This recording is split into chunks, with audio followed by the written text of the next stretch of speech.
Hello guys அஸ்ஸலாமு அலைக்கும். இன்னைக்கு நம்ம அப்பா ஸ்பெஷல் பாலாடை பிரதமன் அதுவும் அப்பா வச்சு நம்ம இன்னைக்கு செய்ய போகிறோம். ஸோ ஓணம் ஸ்பெஷல் இந்த மாதிரி ஒரு டிஷ் இன்னைக்கு நான் செய்ய போகிறோம். ஸோ புதுசாக வீடியோ பார்க்குறீங்கன்னா நம்ம சேனலை சப்ஸ்கிரைப் பண்ணிட்டு பாருங்கள். இன்னைக்கு வந்து இன்ஸ்டன்ட் பாலாடை மிக்ஸ் நான் எடுத்திருக்கேன். ஸோ வந்து நாங்கள் அதை வச்சு தான் செய்ய போகிறோம். ஸோ எங்கள் அப்பா ஆல்ரெடி செஞ்சிட்ருக்காரு. ஸோ நெய் போட்டுட்டு அதை நல்லா வறுத்துக்கோங்க. நல்லா ப்ரௌனிஷாக வறுக்கணும். வறுத்துட்டுக்கப்புறம் ஒரு பாத்திரத்தில் வந்து நான் வந்து 3 லிட்டர் பால் எடுத்திருக்கோம். ஸோ அதை வந்து நல்லா பாயில் பண்ணணும்.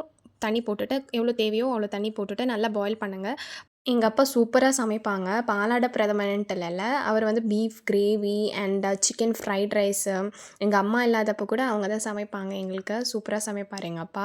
அண்டு இது வந்து நம்ம ஒரு பாத்திரத்தில் வந்து போட்டுக்கோங்க. அண்ட் இதுக்கப்புறம் கடாயில் வந்து நெய் போட்டுட்டு பட்டை, கிராம்பு, ஏலக்காய் அதெல்லாம் போட்டுக்கோங்க. முந்திரி, திராட்சை போட்டுட்டு நல்லா ப்ரௌனிஷாக ஆனதுக்கப்புறம் நல்லா வறுத்து எடுத்துக்கோங்க. உங்களுக்கும் இந்த மாதிரி உங்கள் வீட்டில் உங்கள் அப்பா சமைச்சு கொடுத்துருக்காரா? உங்கள் அப்பா செஞ்ச டிஷ்ஷில் உங்களுக்கு பிடிச்ச டிஷ் என்னன்ட்டு கமெண்ட் செக்ஷனில் கமெண்ட் பண்ணுங்கள். நம்ம நெய்யில் வறுத்து வச்சது வந்து ஒரு பிளேட்டில் ட்ரான்ஸ்ஃபர் பண்ணிக்கோங்க.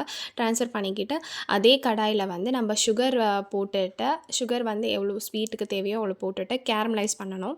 ஸோ கேரமலைஸ் பண்ணி இந்த மாதிரி டெக்ஸ்டராக இருக்கணும். அந்த கலர் வந்த உடனே இப்போ நம்ம வறுத்து வச்சுருக்கிற அந்த இன்ஸ்டன்ட் பாலாடை பிரதமன் மிக்ஸ் இருக்கு இல்லையா, அது வந்து அதில் ஆட் பண்ணிக்கோங்க.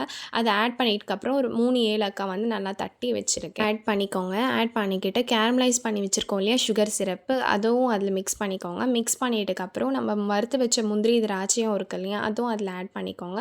ஸோ எல்லாமே நல்லா ஆட் பண்ணிட்டுக்கப்புறம் இதை நல்லா ஒரு ஜென்டில் மிக்ஸ் கொடுங்க. மிக்ஸ் கொடுத்துட்டே இருங்க. நம்மளுக்கு அந்த பாலாடை பிரதமனும் நல்லா வெந்திருக்கும். ஸோ வெந்துட்டுக்கப்புறம் அது நல்லா ஒரு திக்கான கன்சிஸ்டன்சியாக இருக்கும் போது அதை ஆஃப் பண்ணிக்கோங்க. ஏன்னா நம்ம ஆறுனதுக்கப்புறமும் அது ரொம்ப திக்காகும். ஸோ இது வந்து நெக்ஸ்ட் டே ஃப்ரிட்ஜில் வச்சு சாப்பிட்டிங்கன்னா கூட அவ்வளோ சூப்பராக இருக்குங்க. ஸோ இந்த வீடியோ உங்களுக்கு பிடிச்சிருந்தா லைக் பண்ணுங்கள், ஷேர் பண்ணுங்கள், சப்ஸ்கிரைப் பண்ணுங்கள். அண்ட் இந்த வீடியோ பார்த்துருந்தீங்கன்னா ரொம்ப தேங்க்ஸ். நெக்ஸ்ட் வீடியோவில் என்ன சமைக்கிறத கமெண்ட் செக்ஷனில் கமெண்ட் பண்ணுங்கள்.